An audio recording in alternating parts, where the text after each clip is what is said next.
잘 아실 겁니다. 그래 예수님이 태어나기 800년에 호메로스라는 사람이 일리아스라는 그런 이제 서사시를 쓰는데 거기에 이제 이 이야기 나오죠.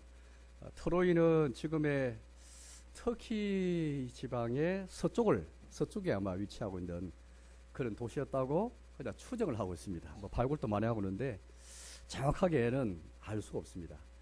어제 터키 지방의 서쪽 해안에 있는 도시가 트로이 도시인데, 이 그리스 연합군하고 트로이하고 전쟁했잖아요. 10년 동안 전쟁했는데 그 전쟁이 뭐 때문에 일어났는지 아세요?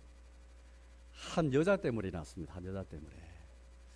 이 그리스는 그 당시에 여러 이제 도시국가들이 있었잖아요. 뭐 아테네도 있고 스파르타도 있는데, 스파르타에 유명한 미인이 있습니다. 미인.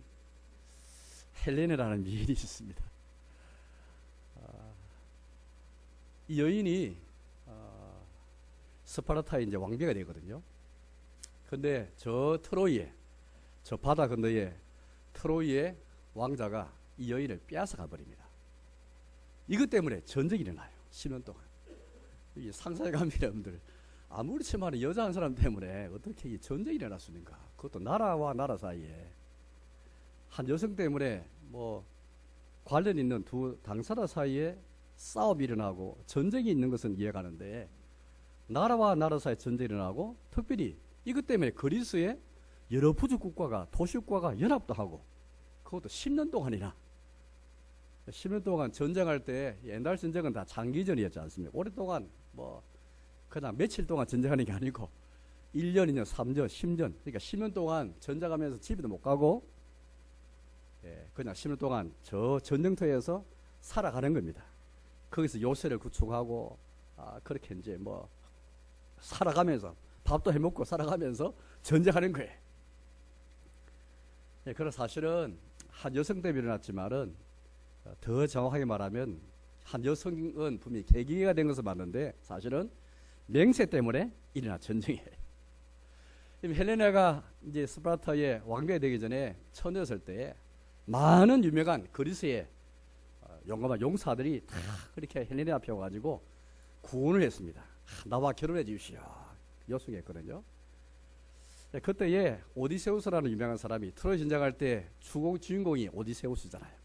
이 사람이 헬레나의 마음을 얻기 위해서 하나의 제안합니다. 자, 나는 여러분한테 제안합니다. 그러니까 이제 오디세우스가 헬레나의 마음을 얻기 위해서 제안하는 것이죠. 용사한테 그렇게 이제 수많은 용사들이 전국에서 모여가지고 헬레나를 그렇게 이제 결혼하기 위해서 이런 제안 저런 제안을 하는 거예요. 오디세우스가 아주 꾀가 많은 전략가였습니다. 트로이 목마를 만든 사람이 오디세우스잖아요. 꾀를 내어서 제안을 합니다.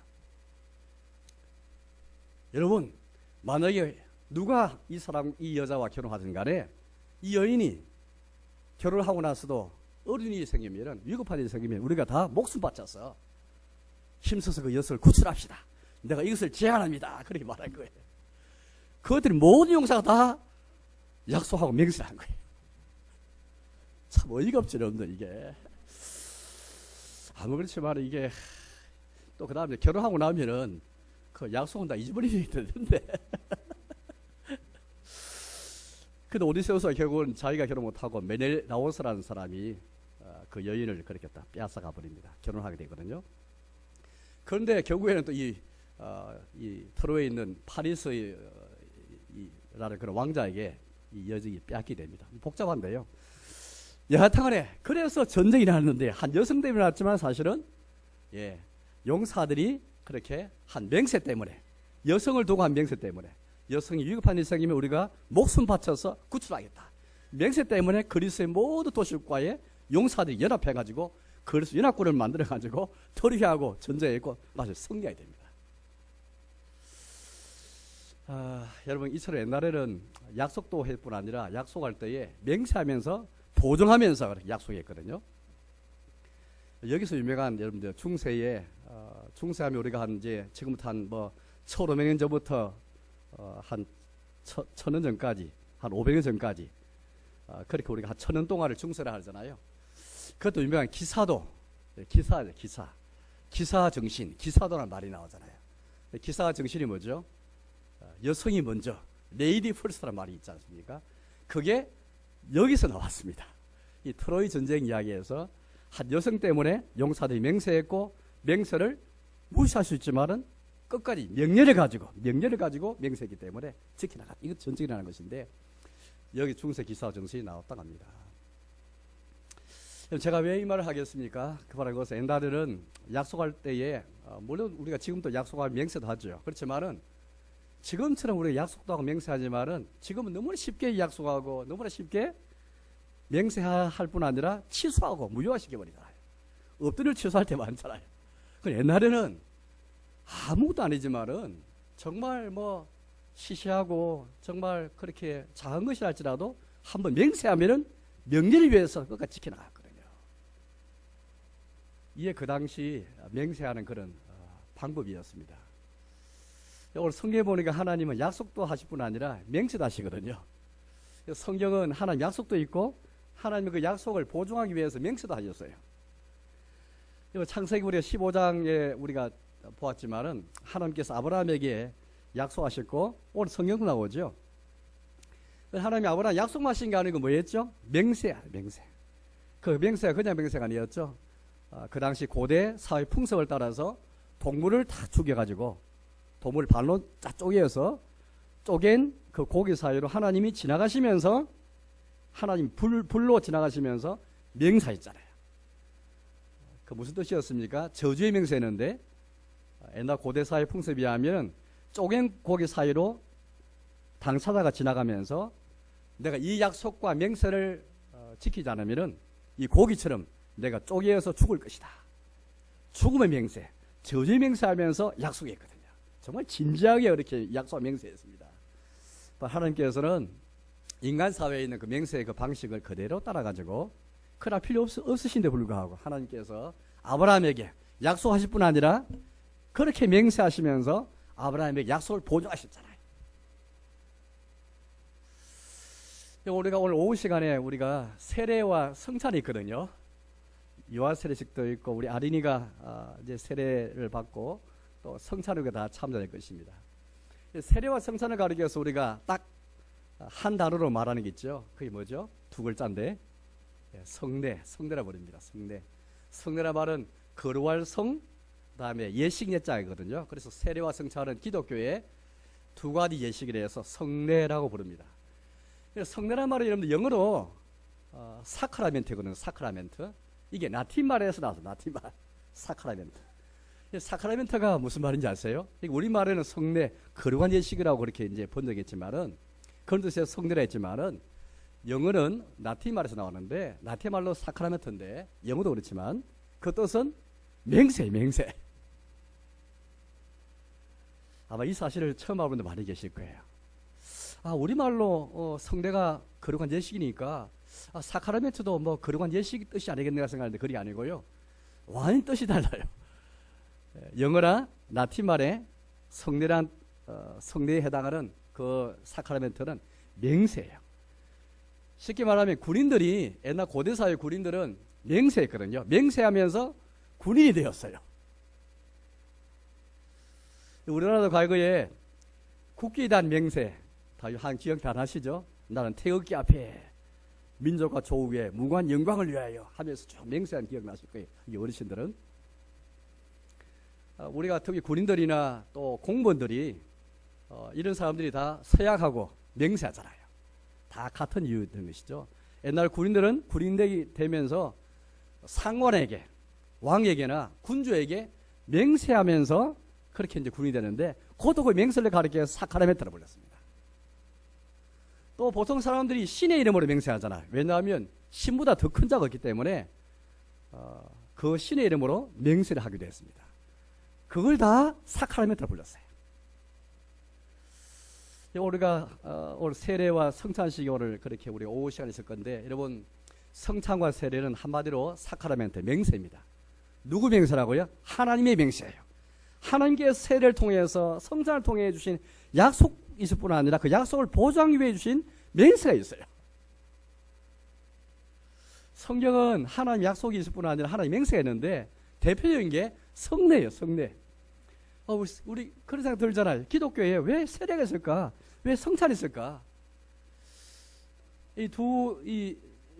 이 두 가지 예식은 한마디로 예수 십자가를 가리키잖아요. 세례 때 우리가 뿌리는 물은 예수 피를 가리키거든요. 또 성찬 때 우리가 떡을 먹고 빵을 먹고 또 포도주 마시잖아요. 전부 다 이것은 주 예수님의 십자가를 가리킵니다.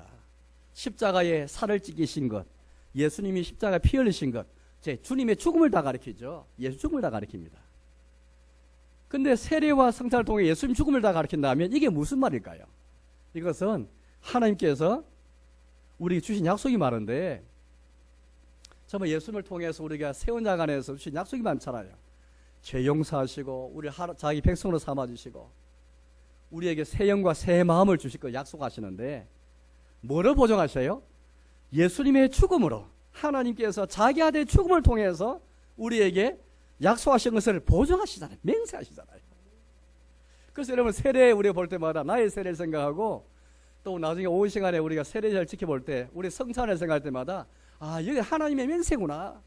우리 주님께서 자기 아들의 죽음을 통해서 자기 아들을 죽음에 내주시기까지 자기 하신 약속을 보증하시구나. 성경은 우리 약속만 있는 게 아니에요.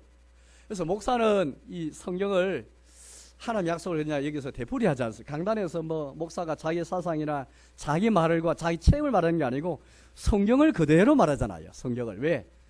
강단은 그야말로 하나님의 약속의 말씀을 그대로 전달하고 그대로 나타내는 거거든요. 가르치는 것이거든요. 그런데 하나님께서 참 놀랍게도 이 주일에 자기의 교회에서 성경 말씀 하나님 약속이 그렇게 선포되고 하나님 약속이 설교될 뿐 아니라 설교를 통해서 동시에 세례와 성찬을 통해서 우리에게 자기한 약속을 맹세로 보증하고 계시거든요. 우리가 서로 쌍방이 서로 약속할 뿐 아니라 맹세도 하잖아요. 제가 몇 번 예를 들기도 하고 우리 너무 잘 알고 있는 그런 것인데 아마 사람들이 서로 약속만 하면 믿지 못할 것 같아요. 뭔가 맹세를 하면서 맹세할 때 보통 뭐 맹세하는 게 아니잖아요. 뭘 보증을 걸고 맹세하잖아요. 내 약속을 지킨다. 예, 이 약속을 주면서 맹세하면서 내가 1,000,000원 주겠다. 아니면 뭘 대가를 내놓으면서 맹세하잖아요. 그래야 사람들이 비로소 믿잖아요. 우리가 그만큼 그런 사회, 신뢰 사회이기 때문에 우리 사회를 신뢰를 통해서 맺어진 그런 사회니까 당연히 약속과 맹세가 정말 중요하거든요. 하나님께서 우리를 대하실 때도 마찬가지인 것 같아요. 하나님은 우리에게 약속을 주실 뿐 아니라 맹세하시면서 약속을 보증하고 계시거든요. 여기 성경 보니까 그런 말씀이 있습니다. 이미 13절 보니까 이런 말씀이 있거든요. 먼저 제가 읽어보겠습니다. 하나님이 아브라함에게 약속하실 때에 가르쳐 맹세할 자가 자기보다 더 큰 이가 없으므로 자기를 가르쳐 맹세하여 이르시되. 그러니까 아브라함에게 약속하실 때 약속한 게 아니고 맹세하셔. 맹세. 창세기 15장 본 것처럼 고기를 둘로 쪼개어서 그사 지나가시면서 죽음의 맹세를 통해서 약속을 보증하셨거든요. 자기를 가르쳐 맹세했다. 왜? 자기보다 더 큰 자가 있기 때문에. 이 맹세할 때 여러분 우리가 보통 이제 여기 이런 말이 있는데요. 16절 말이니까 이런 말이 있습니다. 16절. 16절을 한번 같이 읽어볼까요? 16절입니다. 같이 읽겠습니다. 사람들은 자기보다 더 큰 자를 가르쳐 맹세하나니 맹세는 그들이 다투는 모든 일의 최후 확정이니라. 사람들이 서로 다투잖아. 다툴 때에 맹세하면은 모든 다툼이 끝납니다. 그 맹세도 뭔가 내가 1,000,000원 내놓겠다. 자기 말이 진실하다. 자기 말이 옳다는 것을 입증하기 위해서 1,000,000원 내놓고 맹세하면은 다툼이 다 끝나버리죠. 왜? 이 맹세가 거짓이면 1,000,000원이 내 것이 되니까. 그래서 맹세는 다투는 일의 최후 확정이잖아요. 맹세 그런 목적으로 나타내는 것이죠. 또 이런 말이 있습니다. 17절 보니까 17절을 읽어보겠습니다. 17절 같이 읽겠습니다. 하나님은 약속을 기업으로 받는 자들에게 그 뜻이 변하지 아니함을 충분히 나타내시려고 그 일을 맹세로 보증하시나니. 맹세는 보증이에요. 보증. 무슨 보증이에요? 자기 뜻이 변하지 아니함을 충분히 나타내기 위해서 보증하는 게 맹세잖아요. 내 말이 충분히 그렇게 옳다는 것을 나타내기 위해서 보증하는 게 맹세다. 이거는 뭐 하나님 맹세도 올 뿐 아니라 인간사의 맹세도 다 그런 것이죠.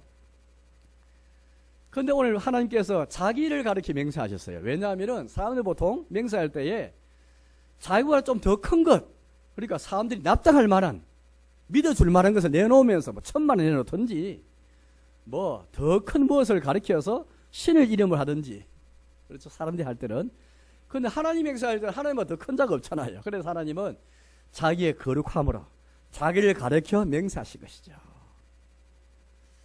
저도 여러분 과거에 가만 생각해 보니까 옛날에 보정인 제도가 아주 강력할 때, 신원 보정할 때 가만 보니까 뭐 집안에 직계뿐 아니라 외가 쪽에도 8촌까지 다 조사를 해가지고 보정인을 다 했어요. 보정인을.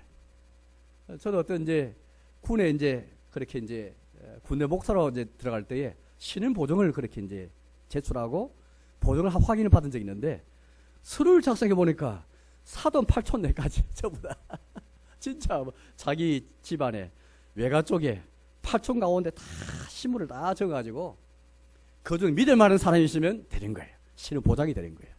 그래서 가만히 생각해보니까 정말 8촌 가운데 고위공무원이 한 분이 계셨어요. 그걸 딱 적어가지고 이렇게 한번 서류를 작성한 적이 있습니다.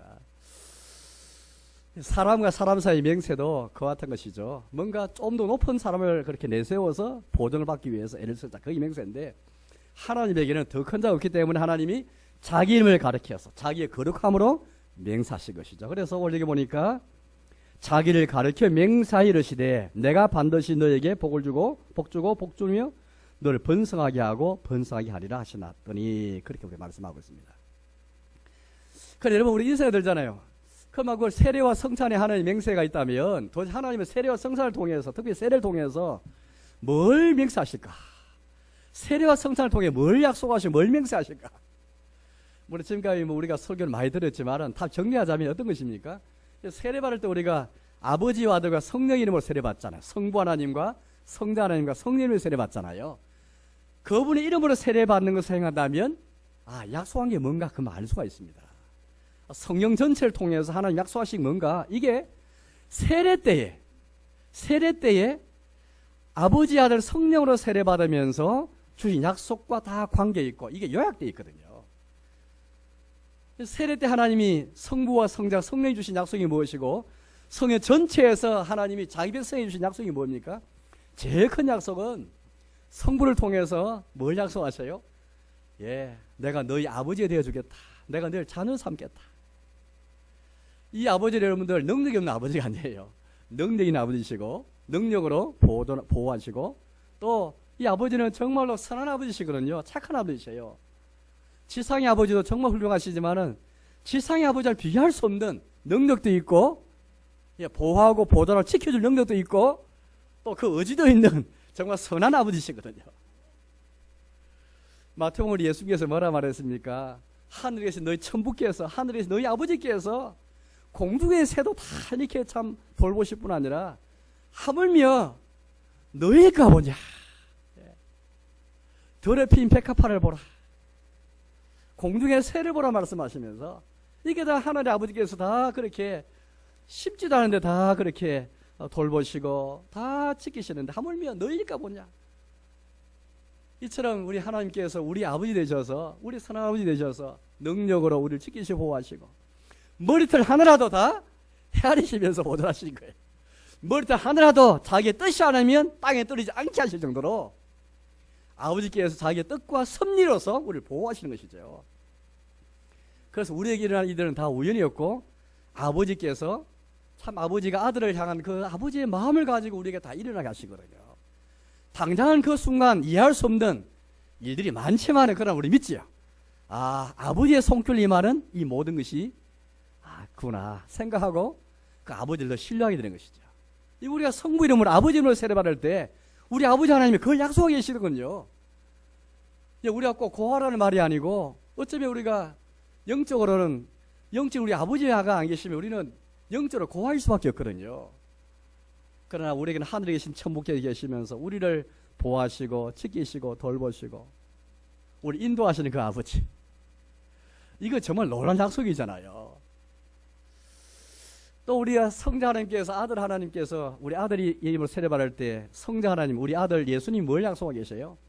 우리 모든 죄악을 다 용서하시고 영원히 기억도 하지 아니하시고 다 없애버리고 도말해버리겠다. 다 공중에 저 바다 끝에 깊은 곳 던져버리겠다. 약속하시면서 우리의 정결과 우리의 죄 사함을 모두 하나님의 진노와 저주를 자기가 대신 받으시면서 내가 너를 다 용서하겠다. 이 모든 이 큰 이 복을 우리 약속하시잖아요. 성령님의 세례 받을 때 성령께서 우리 뭘 약속하셔요? 예, 성령께서 우리 가운데 함께 하셔서 평생 함께 하시면서 우리 가운데 새로운 마음, 새 영을 주시고 정말 즐거운 마음을 하나님을 섬기고 즐겁게 하나님의 법에 순종할 수 있는 능력을 주시거든요. 물론 지금은 당장 우리가 내 자신 모습 보면 늘 실패하고 넘어지면은 내가 내 신앙이 좀 잘할 수 있을까? 내 신앙이 오늘보다 내일 더 나을까? 이런 걱정이 많잖아요. 우리 희망 있는 건 성령님께서 우리 함께 하셔서 오늘보다 내일을 더 낫게 하시면서 내일은 더 즐거운 마음으로 하나님의 법에 순종하고 하나님 내가 즐거워할 수 있도록 이걸 우리에게 이 복을 약속하고 계시거든요. 예, 그렇습니다. 바로 이걸 하나님께 약속하실 뿐 아니라 맹세로 다 보장하고 계시거든요. 하나님의 약속, 하나님의 맹세, 도대체 하나님께서 어떤 근거에서 자신 약속하시고 맹세를 보장하실까? 도대체 우리 편에서 어떻게 하나님 자기를 가리켜 맹세했지만은 도대체 무엇의 근거에서 하나님 약속과 맹세를 그렇게 우리가 믿을 수 있을까요? 또 하나님께서 어떤 근거에서 이렇게 자기 약속과 맹세를 그렇게 보장하시면서 우리 말씀하는 것일까요? 이런 말씀이 있습니다. 18절을 읽어보겠습니다. 18절을 같이 읽겠습니다. 이런 하나님이 거짓말을 하실 수 없는 이 두 가지 변하지 못할 사실로 말미암아 앞에 있는 소망을 얻으려고 피난처를 찾은 우리에게 큰 안위를 받게 하려 하심이라. 이 앞에 보니까 이런 하나님이 거짓말을 하실 수 없는 이 두 가지 변하지 못할 사실로 말미암아. 이 굉장히 문장이 좀 꼬였거든요. 복잡한데 자 끊어보겠습니다. 하나님이 거짓말할 수 없다. 이게 먼저 나와요. 얘 하나 끊어버리시고 여기까지. 그 다음에 이 두 가지 변하지 못할 사실. 이 두 가지 변하지 못할 사실이 뭐냐니까 그 약속과 맹세예요. 하나님의 약속과 하나님의 맹세는 변하지 못할 사실이에요. 이거는 팩트예요. 팩트. 하나님의 약속, 하나님의 맹세는 허구가 아니고 하나의 팩트가 사실인데 변하지 못할 사실인데 그 근거가 어디에 있습니까? 바로 앞에 있는 말씀이에요. 하나님이 거짓말을 하실 수 없는, 하나님께서는 거짓말할 수 없는 분이기 때문에 약속과 맹세가 변하지 못할 사실이 되는 거예요. 하나님께서 만약 거짓말 하시는 분 같으면은 약속과 맹세가 변하지 못할 사실이 될 수가 없잖아요. 그냥 변하는 것이 될 수밖에 없는데 하나님이 거짓말 하신 분이 아니기 때문에 약속과 맹세가 변하지 못할 두 가지 사실이다. 그렇게 말합니다. 우리지 않았지만은 앞에 10절 말씀 보겠습니다. 10절을 같이 읽어보겠습니다. 10절을 같이 읽겠습니다. 하나님은 불의하지 아니하사 너희 행위와 그의 이름을 위하여 나타낸 사랑으로 이미 성도를 섬긴 것과 이제도 섬기고 있는 것을 잊어버리지 아니하시느니라. 하나님 불의하지 아니하사. 불의하지 않다는 말은 옳지 않은 분이 아니시다 이 말이죠. 옳다는 것이다. 하나님의 어려운 분이시다 이 말이죠. 어렵다는 말은 무슨 말입니까? 변하지 않는다 이 말이잖아요. 의리를 지킨다 말인데 흔히 우리가 관계에서 사람과 사람 관계에서 의가 있다 이 말은 신의가 있다 이 말은 무슨 말입니까? 의를 지킨다는 말은 변하지 않는다 이 말이잖아요. 하나님은 어려우신 분이 되셔서 불의하지 아니하사 어려운 분이시기 때문에 너희 행위와 그의 이름을 위하여 나타낸 사랑으로 이미 성도를 섬긴 것 이제도 섬기고 있는 것을 잊어버리지 아니하시느니라.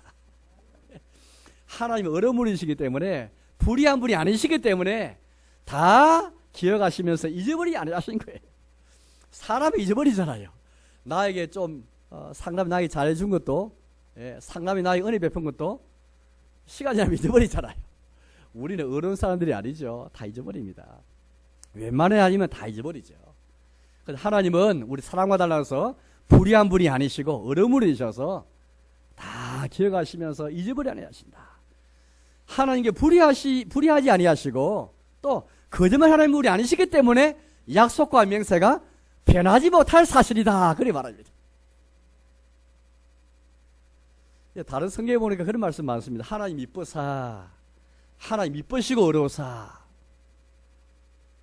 미쁘다 말은 하나님이 성실하시다, 진실하시다 그 말이거든요. 신실하다 그 말인데 미쁘다. 말라기 말씀 보니까 말라기 당시의 사람들이 하나님께 원망했잖아요. 무슨 표현이냐니까 하나님께서 변했다. 하나님께서 변했다. 그러니 불평했죠. 그때 하나님께서 뭐라 말씀했습니까? 나 여호와는 변하지 아니하느니라. 너희가 변했지 나는 변하지 않는다. 말라기 3장에서 말씀했거든요. 성경 한군데나 찾아보겠는데 데살로니가 전서를 보겠습니다. 데살로니가 전서 5장을 보겠습니다. 데살로니가 전서 5장 말씀 보겠습니다. 5장 24절 말씀 보겠습니다. 데살로니가 전서 5장 24절 같이 읽겠습니다. 너희를 부르신 이는 미쁘시니 그가 또한 이루시리라. 예. 우리를 부르신 이가 미쁘시기 때문에 우리를 부르셔서 우리를 성도로 부르시고 교회로 부르셨는데 부르신 분이 또 이렇게 시작하셔서 부르신 분이 또한 이루시리라. 우리 어떻게 이걸 믿습니까? 하나님 미쁘시기 때문에. 지금 나의 현실을 보면 나의 있는 모습 보면은 하나님 나를 부르셨는가? 나를 부르셔서 나를 과연 온전한 성도로 이루어 가실까? 염려될 때가 있잖아요. 그러니까 여러분 나를 부르시니가 주님이시기 때문에 반드시 우리를 성도로 그렇게 나중에 이루어 가실 거예요. 내가 선택하기 전에 하나님 나를 부르셨거든요. 그냥 내가 교회 다니는 것이 나의 선택밖에 없었다면 걔 불안할 거예요. 나의 선택만 강조하면 어쩌면 이게 나의 책임도 강조하니까 뭔가 의미 있을 것 같은데 그러나 우리의 신앙은 우리 믿음은 나의 선택과 나에게 책임을 다하기 이전에 하나님께서 나를 먼저 부르셨잖아요. 나를 부르시니가 또한 이루시리라. 왜? 근거가 뭡니까? 하나님이 이쁘시기 때문에. 성경 한번 나중에 보세요. 나중에 한번 검색해 보시면 하나님이 이쁘신 것, 주님이 성실하신 것 찾아보시면 너무 성경이 많거든요. 하나님 변하지 아니하시고 회전하는 그림자 없으시니라. 이 말씀들 곳곳에 성경 우리에게 미쁘신 하나님, 신실하신 하나님, 성실한 하나님에 대해서 많이 말씀하고 계십니다. 신앙생활이 뭘까요? 저는 신앙생활이 뭔가 한번 생각해 봤거든요. 여기서 신앙생활은 다른 게 아니고 하나님이 이 거짓말하실 수 없는 하나님이 주신 약속이 있고 또 아들의 죽음으로까지 맹세하시면서 보장하신 약속이 있는데 이걸 믿고 붙잡고 나가는 게 신앙생활이에요. 우리가 모든 종교마다 흔히 신앙생활, 믿음생활 혹 말할 수 있을지 모르겠는데 기독교의 믿음생활은 신앙생활은 다른 종교와 큰 차이가 있습니다. 적어도 기독교의 신앙생활은 하나님의 약속과 하나님 맹세에 근거해서 이걸 붙잡고 이걸 바라보면서 나가는 이게 신앙생활이지 그냥 적극적인 사고방식을 하는 게 이게 믿음이 아니에요. 아무도 실체가 없는데 믿으려고 노력하는 게 그게 믿음이 아니고 정성만 다하는 게 믿음이 아니고 하나님 주신 약속이 있고 보장하신 맹세가 있고 이게 근거해서 내가 나아가는 것이잖아요. 아까 말한 것처럼 아버지와 아들과 성령님으로 주신 그 약속 또 성찬을 통해서 주신 약속 그 맹세 이거 붙잡고 나아가는 것이거든요. 오늘 성경 보니까 참 이어지는 말씀 보니까 참 우리에게 하나님과 주신 약속과 맹세가 어떤 의미가 있는지를 좀 볼 텐데 18절 읽었지 않습니까? 18절 이런 말씀이 있습니다. 18절 다시 읽어보겠습니다. 18절 같이 읽겠습니다. 이는 하나님이 거짓말을 할 수 없는 이 두 가지 변하지 못할 사실로 말미암아 앞에 있는 소망을 얻으려고 피난처를 찾을 우리에게 큰 안위를 받게 하려 하심이라. 하나님이 뭐 때문에 약속하고 맹세하신 목적이 뭘까요? 아브라함이 주신 약속과 맹세했었잖아요. 우리 성도에게 다 주신 약속과 맹세했는데 아까 세례와 성찬을 통해 주신 약속을 아까 보았는데 결국 우리가 이 약속을 받고 주님이 맹세하시면서 보증하실까지 주신 약속이 있는 약속을 받아서 우리가 뭘 누리도록 하기 위한 것일까요? 도대체 하나님이 주신 약속과 맹세는 우리에게 우리의 뭘 위해 주신 것일까요? 우리 이걸 받아가지고 어떻게 살려고 하는 것일까요? 하나님의 마음, 하나님의 뜻과 계획은 뭘까요? 정말 중요한데요. 18절에 정말 중요한 한 단어가 있는데 그것은 우리에게 큰 안위를 받게 하려 하십니다. 큰 안위. 안위란 말은 위로잖아요. 위로. 하나님 우리 하나님의 뜻은 주님이 약속과 맹세 주시면서 우리를 향한 뜻은 뭐냐니까 우리가 큰 위로 가운데 살도록 하기 위한 것. 위로 가운데 사는 것, 위로 가운데 살고 죽는 것, 이게 주의 뜻인 거예요. 우리 주님의 사랑이고 하나님의 마음이죠. 하나님의 계획이 있고 하나님의 목적입니다. 성경은 위로의 책, 위로. 우리 모두 위로가 다 필요하잖아요. 어린 여러분, 학생 여러분들이 다 위로가 필요하다. 왜? 때로는 걱정할 때, 뭔가 무서울 때에, 그렇죠? 걱정이 많을 때에, 정말 어려운 일이 생겼을 때에, 슬픈 일을 만났을 때, 탄식이 일어날 때에, 거기서 내가 빠져나오고 극복하는 게 위로잖아요. 물론 인생에는 위로받을 일이 많죠. 우리가 받아야 할 위로가 많고, 사람에게서 받을 위로가 있고, 우리 부모님에게서 또 자녀에게서 받을 위로가 있고, 또 친구에게서 받을 위로도 많잖아요. 저는 그걸 다 무시하지 않죠. 그렇지만 여기 보니까 큰 아니, 그냥 아니가 아니고 큰 아니. 이건 정말 크고 강력한 아니, 그 위로가 가르치는데, 하나님께서 주신 약속과 보조하신 그 맹세, 그 목적은 무엇이냐? 인생이 이 위로 가운데, 큰 위로 가운데 살고 죽는 것. 우리는 매일 위로가 필요하대, 매일. 위로가 필요하지 않은 사람 없을 거예요. 다 위로가 필요해요. 정말 안도의 한숨을 내쉬는, 이게 위로받는 거잖아요.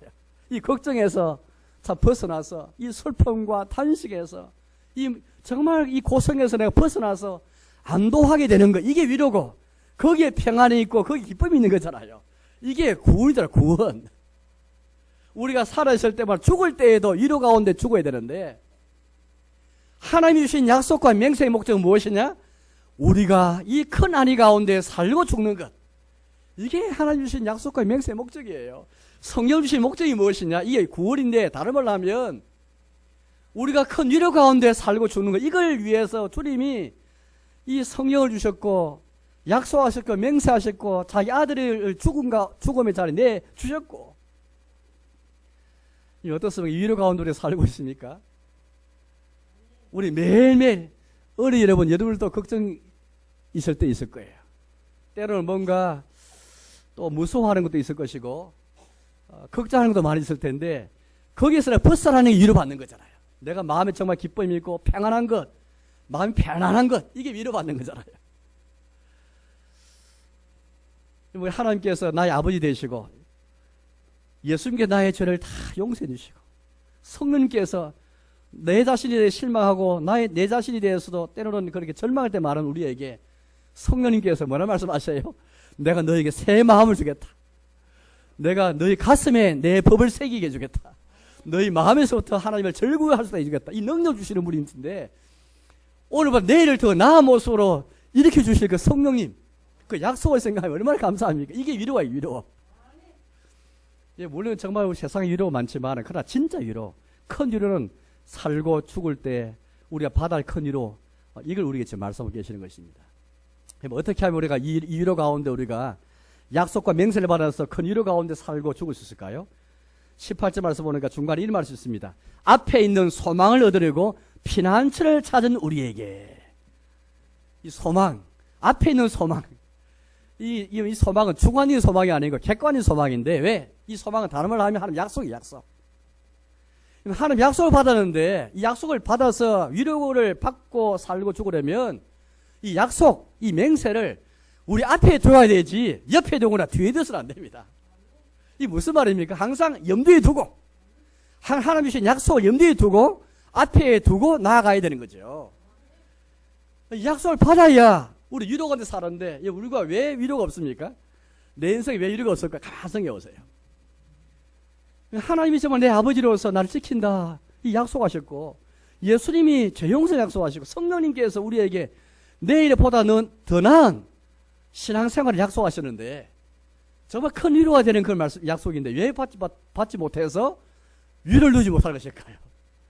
이 소망을 염두에 두지 못하기 때문에, 약속을 염두에 두고 앞에 두면서 항상 이 약속을 항상 앞에 내가 생각하면서 그렇게 하지 못하기 때문이죠. 왜 하나님께서 나에게, 왜 하나님이 내 아버지라는 것을 믿기지 못할까요? 예수님의 십자가를 통한 이 죄 용서, 성령 주시는 그 새 마음과 새 영에 대한 약속, 왜 이거 누려서 왜 나에게 위로가 없을까요? 항상 그 약속을 내가 내 앞에 두고 염두에 두면서 생각해야 되는데 그렇지 않거든요. 신앙생활은 항상 하나님이 주신 약속을 내 앞에 딱 두고 이게 여기에 소망이 있으니까 이게 소망의 근거 토대가 되니까요. 다른 것에 우리 희망과 다른 것이 우리의 희망의 토대가 근거가 될 수 없습니다. 하나님의 약속만이 우리의 소망과 희망의 근거가 토대가 되거든요. 그래서 앞에 있는 소망 앞에 둬야 된다는 것이죠. 그 다음에 얻으려고 이 어떤 말을 제가 한번 원문 읽어보니까 붙잡는 손으로 잡는 거예요. 더 강력하게 붙잡고 자약하는 것을 가르치는데 소망을 잡으려고 정말 X를 취하는 그걸 가르쳐요.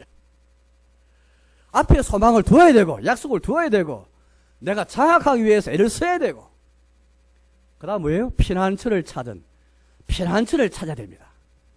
왜냐하면 여러분들 우리 주변에는 얼마나 이 소망을 갖지 못하고 하나님 약속을 앞에 못 두도록 이 소망을 빼앗아가기 위해서 약속을 내 앞에 두지 못하기 위해서 얼마나 유혹도 많고 얼마나 시험 많습니까? 이 피해를 도망가야 되거든요. 안전한 피난처를 찾아가야 되는데 안전한 장소 저게 피난처지 않습니까? 마치 구약성경에 보면 도피성 제도가 있는데 내가 고의가 아니고 무심코 돌을 던지는데 그 돌이 어떤 사람이 맞아서 그 사람이 죽어버렸습니다. 그러니까 부지 중에 정말 고의가 아닌데 나의 실수로 사람이 죽어버렸어요. 큰 사고를 났잖아요. 그때 이 사람이 살 수 있는 방법이 하나 있죠. 그러면 6개의 도피성이 있는데 이 성에 빨리 도망가야 돼요. 혹 가족 그 죽은 사람의 가족이 복수하기 위해서 칼을 들고 오면은 빨리 도망가서 그곳에 머물면은 그 피해 복수자가 여기 들어올 수 없어요. 실수로 살인했다 할지라도 그 사람이 생명 보존을 받습니다. 대제사장이 살아있는 동안에. 이게 도피성 제도거든요.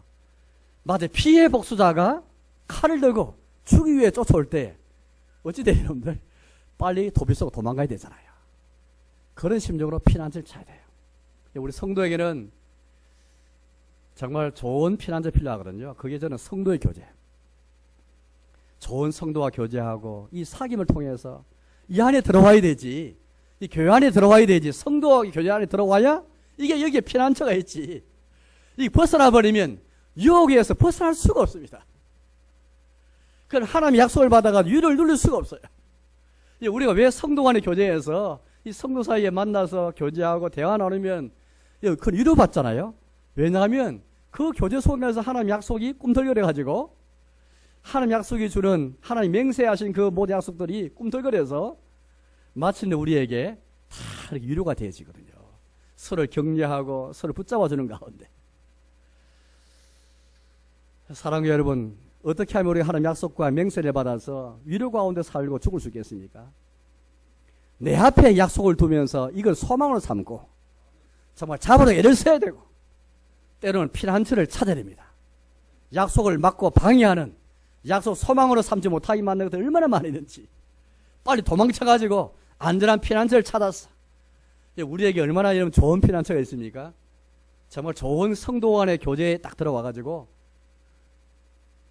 정말 그 속에서 다 그렇게 한번 유혹과 모든 죄와 모든 시험에서 다 벗어나가지고 그 안에 있으면서 하나님 약속을 함께 붙잡고 위로받는 성도들과 교제하는 가운데 다 거기서 우리가 복을 받게 되거든요. 나가서 또 이렇게 우리가 말씀합니다. 19절 말씀 보니까 이런 말씀이 있는데 19절을 같이 보겠습니다. 19절 같이 읽겠습니다. 우리가 이 소망을 가지고 있는 것은 영혼의 닷 같아서 튼튼하고 견고하여 휘장 안에 들어가나니. 하나님 약속을 주셔서 이 약속이 소망이라 그랬잖아요. 약속을 통해서 이 소망을 통해 주시는 효력, 뭔가 이 효력이 있는데 그게 뭐냐니까 영혼의 닷 같아서 튼튼하고 견고하여. 약속을 소망으로 삼은 사람은 영혼의 닷처럼 흔들리지 않습니다. 튼튼하고 견고해요. 왜 신앙생활을 자꾸 흔들리냐 하면은 요동하고 신앙생활을 자꾸 이렇게 왜 이렇게 왔다 갔다 하냐 하면은 이유가 있거든요. 이 약속을 소망으로 삼지 못했기 때문에 이 약속을 소망으로 삼고 소망을 붙잡기 위해서 앞에 두면서 피난처를 찾는 가운데 하나님 위로 주시는데 근데 이 소망을 갖고 있지 못하면은 영혼에 닻이 없는 거예요. 닻이 뭡니까? 닻이란 것은 배가 어떤 한 곳에 머물도록 이제 줄을 매달아 가지고 새칼코리, 아주 묵은 새칼코리를 어떤 것에 바다 밑에 떨어뜨리든지 무엇에 이게 매어 가지고 딱 고정시키는 게 닻이지 않습니까? 닻을 딱 매어야 폭풍을 대비해서 큰 태풍이 불거나 폭풍이 오면은 즉시 배들이 다 항구로 들어와가지고 닻을 다 통해서 꽁꽁 그렇게 줄을 매어서 딱 고정시킵니다. 그렇지 않으면은 폭풍 때문에 배가 흔들려버리잖아요. 또 이 배를 닻을 통해서 딱 정박을 다 시켜놔야 그 다음에 안심하고 일상에 그렇게 전념할 수 있는데, 만일 여러분들 이 닻을 내리지 못하고 배가 흔들려버리면 괜히 어디 갔어도 걱정이 돼가지고 이거 잊어버릴 수가 없거든요. 안심하고 일상에 전념할 수가 없습니다. 같은 이치 같아요. 우리가 소망이라는 것은 영혼의 닻이다. 영혼의 닻. 그냥 우리가 눈에 보이는 배의 닻도 그 닻을 통해서 배가 잘 튼튼하게 견고해가지고 우리가 일상에 전념하게 만드는 것인데, 소망이 없으면, 우리 기독교인에게 이 소망, 하나님 주신 약속과 맹세에 근거가 된 이 소망이 없으면 영혼의 닻과 없는 것 똑같은 거예요. 인생의 폭풍이 불어닥치고, 인생의 폭풍이 어떤 뜻입니까? 어려움이 닥치고 유혹이 닥치고 태풍이 불고 바람이 불면은 닻이 없는 배는 흔들버리듯이 우리 영혼도 흔들려버리는 거예요. 이리 갔다가 저리 갔다가 우왕좌왕하고 요동치면서 언제 배가 부서지고 언제 배가 파손되고 언제 배가 다 망가질지 모르는 것이죠.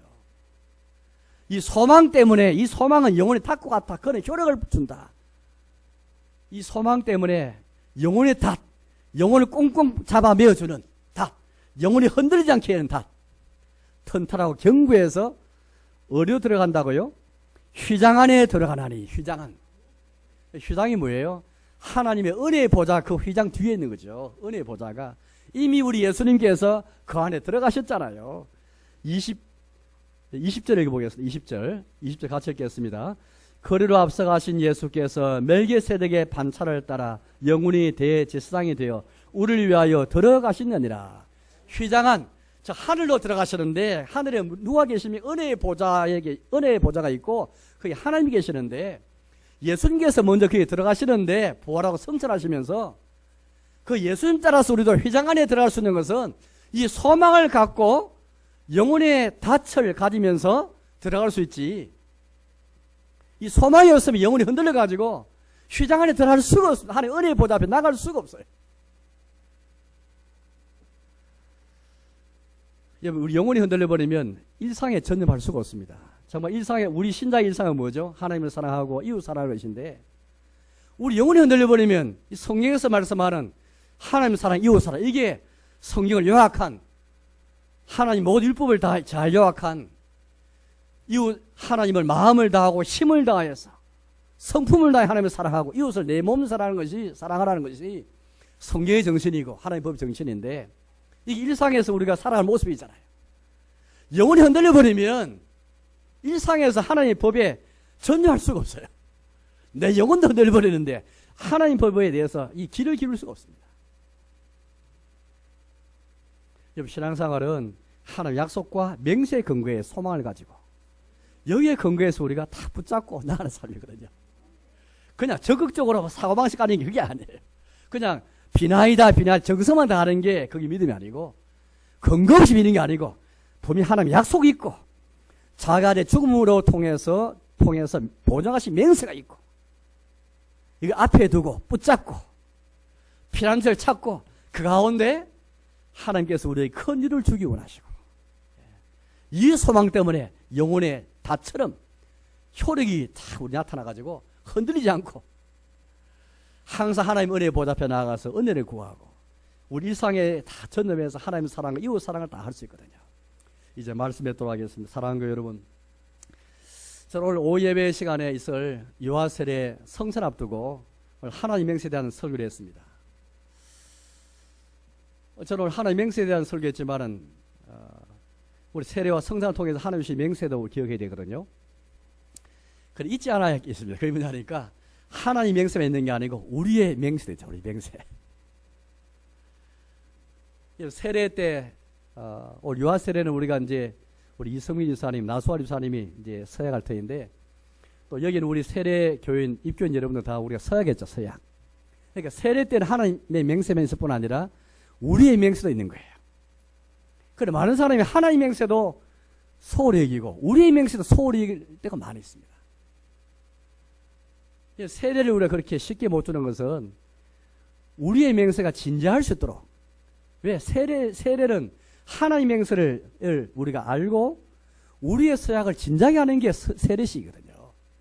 그래서 세례할 때 진작에 서약할 수 있도록 도와줘야 되는데 진지할 마음이 없으면 세례 줄 수가 없잖아요. 성경 감하고 있어요. 여호수아 시대에 느헤미야 시대에 다 진지하게 전심으로 여호와께 돌아가겠다고 하나님 앞에 순종하겠다고 뭐 두 시대만 예를 들었지만은 그뿐 아니라 시대마다 하나님의 교회와 성도들이 세례를 받으면서 다 서약하고 맹세했잖아요. 신자는 하나님 맹세도 귀여기고 우리의 맹세도 귀여긴 사람입니다. 1800년 전에 터툴리안이라는 사람이 있거든요. 터툴리안. 아마 들어본 분 계실 건데요. 흔히 우리가 삼일체란 말이 터툴리안이라는 사람이 이걸 만들었잖아요. 성경에 있는 우리 삼위 하나님이란 이 믿음을 삼일체한 용어를 만든 사람이 터툴리안이라는 사람입니다. 이 사람이 아프리카 사람인데 북아프리카 카르타고의 출신이에요. 이 사람이 유명한 말을 했거든요. 무슨 말을 하니까 우리 신자에게 유일한 맹세는 세례밖에 없다. 우리가 지켜야 할 유일한 맹세는 세례밖에 없다. 아주 유명한 말을 한 게 있거든요. 우리가 참 맹세를 많이 하잖아요. 바로 이 말 때문에 고대 세계의 군인 신자들이 갈등을 많이 켰습니다. 왜냐하니까 군대에 복무하면서 상관에게 나라에 충성을 맹세하면서 군인이 되는데 때로는 세례를 통해서 하나님께 내가 서약하고 맹세한 이 맹세와 상충되고 충돌할 때가 있거든요. 충돌 안 되면 좋은데 어느 순간에 충돌되어 있는 거예요. 하나님에게 내가 서약을 통해서 하나님에게 충성을 맹세했는데 또 군인들은 또 상관과 나라에 충성할 때 맹세한 것이 있고 이 두 개가 상충할 때에 신자들이 굉장히 갈등을 일으켰습니다.